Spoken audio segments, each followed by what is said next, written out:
सुप्रभात बच्चों, कैसे हैं आप सब। उम्मीद करती हूँ आप सब अच्छे होंगे। नीति वचनानी। तो बच्चों, हमें यहाँ पे कुछ दोहे दिए गए हैं जो हमारे जीवन के लिए बहुत ही ज्यादा उपयोगी है। यानी कि अगर हम इन दोहों को पढ़े और इनके अर्थ को समझे और इसे अपने जीवन में लागू कर लें तो ये हमारे जीवन के लिए बहुत ही ज्यादा लाभदायक होते हैं। तो चलिए अध्याय को शुरू करते हैं। रहीमन देखी बड़ेन को, लघु न दीजिए डारी। जहां काम आवे सुई, कहा करे तलवारी। तो इस दोहे में क्या कहा जा रहा है कि रहीमन देखी बड़ेन को, लघु न दीजिए डारी। यानी कि अगर हम किसी बड़े व्यक्ति को देखते हैं तो हमें ये नहीं सोचना चाहिए, यानी कि बड़े व्यक्ति को देखकर छोटे व्यक्ति को डरना नहीं चाहिए। क्योंकि जिस जगह पर बड़ा व्यक्ति काम नहीं आ सकता उस जगह पर कौन व्यक्ति काम आता है? छोटा व्यक्ति काम आता है। और जिस जगह पे छोटा व्यक्ति काम नहीं आ सकता वहां पे बड़ा व्यक्ति काम आता है। तो यानी कि सबका अपना अपना एक अर्थ होता है।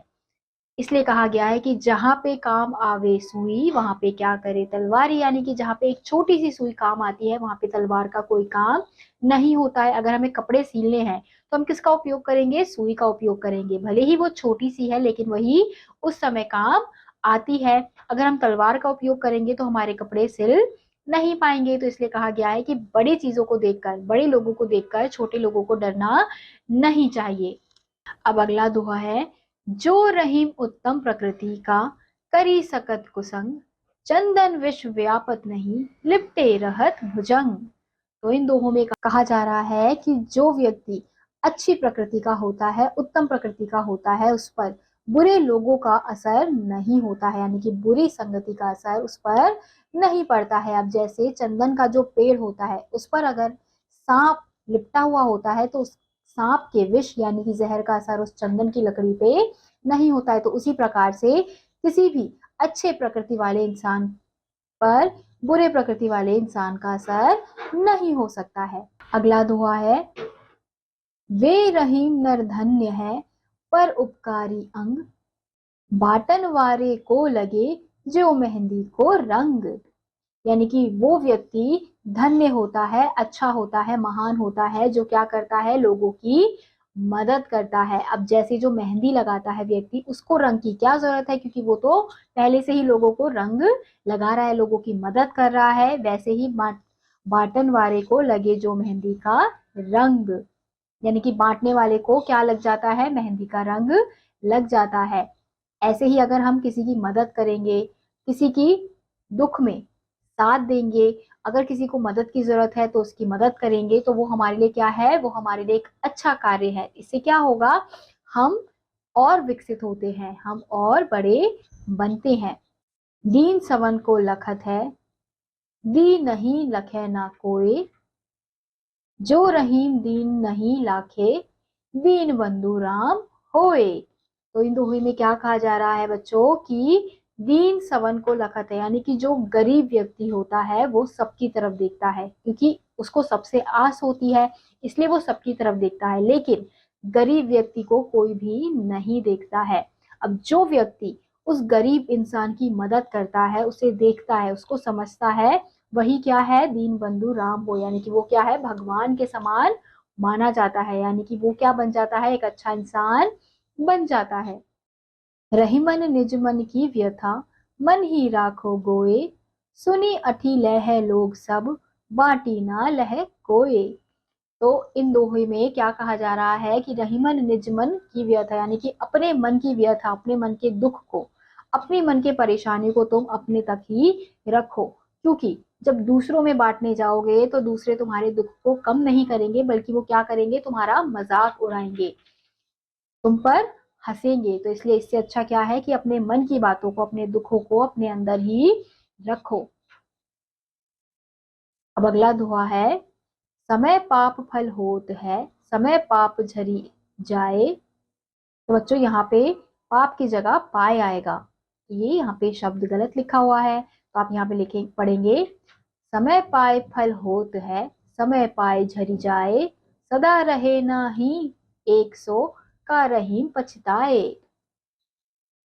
तो इस दोहे के माध्यम से कहा जा रहा है कि समय पाए फल होत है, यानी कि जब समय पर फल निकलना होता है, उगना होता है तो वो उगता है, समय पर फल को झड़ना होता है तो वो झड़ता ही है। यानी कि जो सारी चीजें हैं वो समय पर होती है, जब उसका समय होता है वो आती है, जब उसका समय होता है वो चली जाती है। ऐसे ही जो हमारा दुख है वो भी ऐसा ही होता है।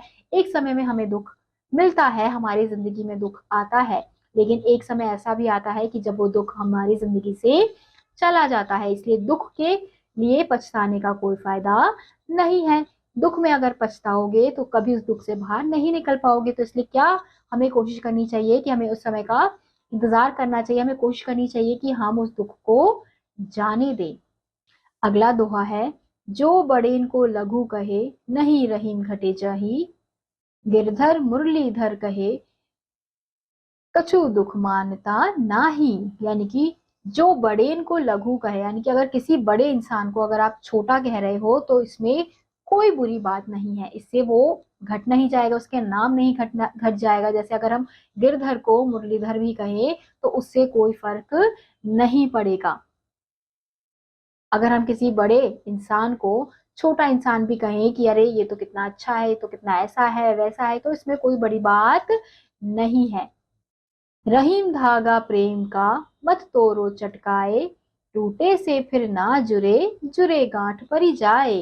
तो इस दोहे में क्या कहा जा रहा है बच्चों कि रहीम धागा प्रेम का, कि जो हमारे प्रेम का धागा होता है, प्यार का धागा होता है, उसे हमें एक झटके में नहीं तोड़ना चाहिए, क्योंकि अगर धागा एक बार टूट जाता है तो फिर वापस वो नहीं जुड़ता है, और अगर जुड़ भी जाता है तो उसमें क्या आ जाती है, गांठ आ जाती है। तो वैसे ही हमारा जो प्रेम का रिश्ता होता है ऐसा ही होता है, अगर हम उसे एक झटके में तोड़ देंगे तो वो टूट जाएगा, वो वापस वैसे नहीं जुड़ेगा, और अगर जुड़ भी गया तो उसमें कुछ ना कुछ कमी रह ही जाती है, यानी कि कुछ ना कुछ गांठ दिखती है। अगला दोहा है, रहीमन ओछे नरन सो, बैर भली ना प्रीत, काटे चाटे स्वान के, दो भांति विपरीत। तो इस दोहे में क्या कहा जा रहा है बच्चों की रहीमन ओछे नरन सो, यानी कि जो बुरे इंसान होते हैं उनसे ना हमें दोस्ती करनी चाहिए और ना ही हमें दुश्मनी करनी चाहिए। यानी कि जिनके पास बुद्धि नहीं होती तो उनसे ना दुश्मनी अच्छी है ना ही दोस्ती अच्छी। तो बच्चों इस दोहे का अर्थ है कि रहीमन ओछे नरन सो, यानी कि जिस इंसान की कम बुद्धि होती है उससे ना ही दोस्ती अच्छी होती है और ना ही दुश्मनी अच्छी होती है।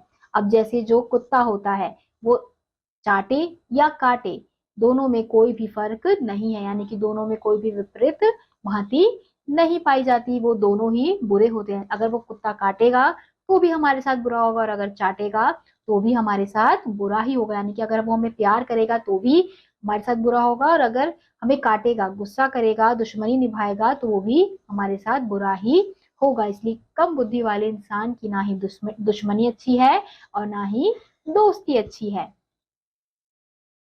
अगला दोहा है, रूठे सूजन मनाइए, जो रूठे 100 बार, रहीमन फिरी फिरी चुप पोहिए, टूटे मुक्ता हार।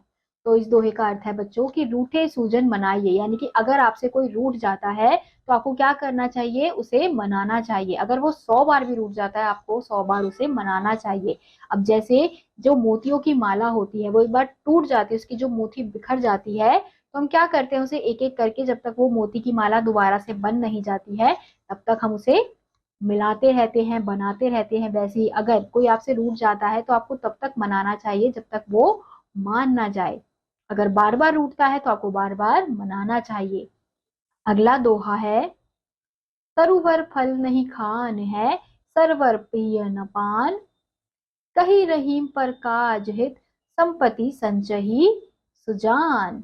तो इस दोहे का अर्थ है बच्चों कि तरुवर यानी कि जो वृक्ष है, पेड़ है, वो कभी भी अपना फल नहीं खाता है, और जो सरोवर यानी कि जो नदियां हैं वो कभी भी अपना पानी नहीं पीती हैं। तो वो क्या करती है, वो अपना फल और वो अपना पानी हमें देती है, हमारी मदद करती है। तो इसलिए रहीम जी क्या कह रहे हैं, तो इसलिए इस दोहे में क्या कहा जा रहा है कि कहीं रहीम पर काज हित, संपत्ति संचयी सुजान, यानी कि हमारी संपत्ति अगर दूसरों के काम आती है तो ये हमारे लिए बहुत ही अच्छी बात होती है, बहुत ही बड़ी बात होती है। तो इसलिए हमें क्या करना चाहिए, अपनी संपत्ति दूसरों के लिए रखनी चाहिए। यानी कि अगर हमारे पास बहुत सारा पैसा है, तो हमें ऐसा प्रयास करना चाहिए कि हम अपने पैसे का उपयोग दूसरों की मदद करने के लिए कर सके, यानी कि हमें परोपकार करना चाहिए, हमें परोपकारी बनना चाहिए। अगला दोहा है, बड़े बड़ाई ना करे, बड़े न बोले बोल, रही मन हीरा कब कहे, लाख टका मेरो मोल। तो इस दोहे का अर्थ है बच्चों कि बड़े बड़ाई ना करे, यानी कि जो बड़ा व्यक्ति होता है, जो अच्छा व्यक्ति होता है, वो कभी भी अपनी बड़ाई, अपनी बढ़ाई नहीं करता है, यानी कि अपनी तारीफ खुद से अपने मुंह से नहीं करता है। अब जैसे जो हीरा होता है वो कितना कीमती होता है, लेकिन कभी भी वो अपने मुख से नहीं बताता है कि मेरी कीमत क्या है, मैं कितना अच्छा हूँ, कितना बड़ा हूँ, मैं बहुत कीमती हूँ, ये सब वो नहीं कहता है। इसलिए जो बड़ा इंसान होता है वो कभी भी अपनी तारीफ खुद से नहीं करता, यानी कि अपनी बढ़ाई खुद से अपने मुख से नहीं करता है। अगला दोहा है, रही मन पानी राखिए, बिन पानी सब सून, पानी गए ना उबरे, मोती मानुष चून। तो बच्चों इस दोहे का अर्थ है कि रहीमन पानी राखिए, यानी कि हमें क्या करना चाहिए, पानी को बचाना चाहिए, पानी का संरक्षण करना चाहिए। तो इसी बात को इस दोहे में कहा गया है कि पानी के बिना ना मनुष्य हो सकता है, ना मोती हो सकता है, और ना ही मानुष चून हो सकता है। तो बच्चों पानी के बिना किसी का भी कोई अस्तित्व नहीं होता है, इसलिए हमें पानी क्या करना चाहिए, बचा के रखना चाहिए, हमें उसे ऐसे ही व्यर्थ नहीं करना चाहिए।